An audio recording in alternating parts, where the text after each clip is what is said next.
मृत्यु एक सत्य है। एक राधे श्याम नामक युवक था। स्वभाव का बड़ा ही शांत एवं शुभ विचारों वाला व्यक्ति था। उसका छोटा सा परिवार था जिसमें उसके माता पिता, पत्नी एवं 2 बच्चे थे। सभी से वो बेहद प्यार करता था। इसके अलावा वो कृष्ण भक्त था और सभी पर दया भाव रखता था।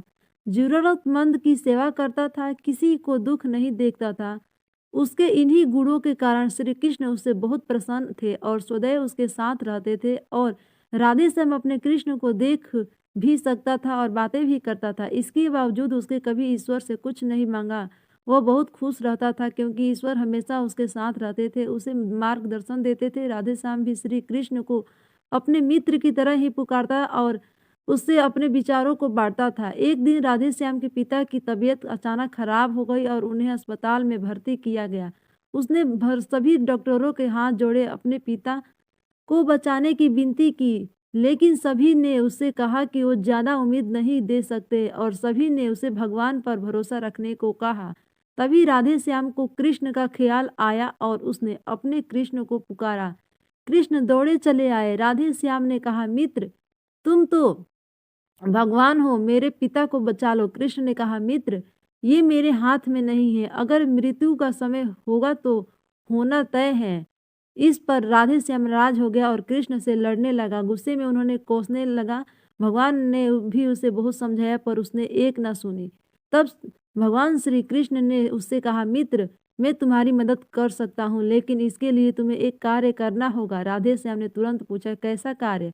कृष्ण ने कहा, तुम्हें किसी एक घर से मुट्ठी भर ज्वार लानी होगी और ध्यान रखना होगा कि उस परिवार में कभी किसी की मृत्यु ना हुई हो। राधे श्याम झट से कहा, हाँ बोल तलाश में निकल गया। उसने कई दरवाजे खटखटाए। हर घर में ज्वार होती है, लेकिन ऐसा कोई नहीं होता है जिनके परिवार में किसी की मृत्यु ना हुई हो। किसी का पिता, किसी का दादा, किसी का भाई, माँ, काकी या बहन। 2 दिन तक भटकने के बाद भी राधे श्याम को ऐसा एक भी घर नहीं मिला। तब उसे इस बात का एहसास हुआ कि मृत्यु एक अटल सत्य है। इसका सामना सभी को करना होता है, इससे कोई नहीं भाग सकता। और वो अपने व्यवहार के लिए कृष्ण से क्षमा मांगता है और निर्णय लेता है कि जब तक उसके पिता जीवित है उनकी सेवा करेगा। थोड़े दिनों बाद राधे श्याम के पिता स्वर्ग सिधार जाते हैं। उसे दुख तो होता है, लेकिन ईश्वर की दी उस सीख के कारण उसका मन शांत रहता है।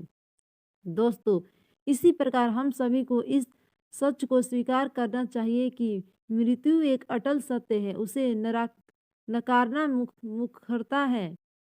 दुख होता है, लेकिन उसमें फंस जाना गलत है, क्योंकि केवल आप ही उस दुख से पीड़ित नहीं हैं, बल्कि संपूर्ण मानव जाति उस दुख से रूबरू होते ही हैं। ऐसे सच को स्वीकार कर आगे बढ़ना ही जीवन है। कई बार हम अपने किसी खास के चले जाने से इतने बेबस हो जाते हैं कि सामने खड़ा जीवन और उससे जुड़े लोग हमें दिखाई नहीं पड़ते। ऐसे अंधकार से निकलना मुश्किल हो जाता है। जो मनुष्य मृत्यु के सत्य को स्वीकार कर लेता है, उसका जीवन भार विहीन हो जाता है और उसे कभी कोई कष्ट नहीं सह सकता।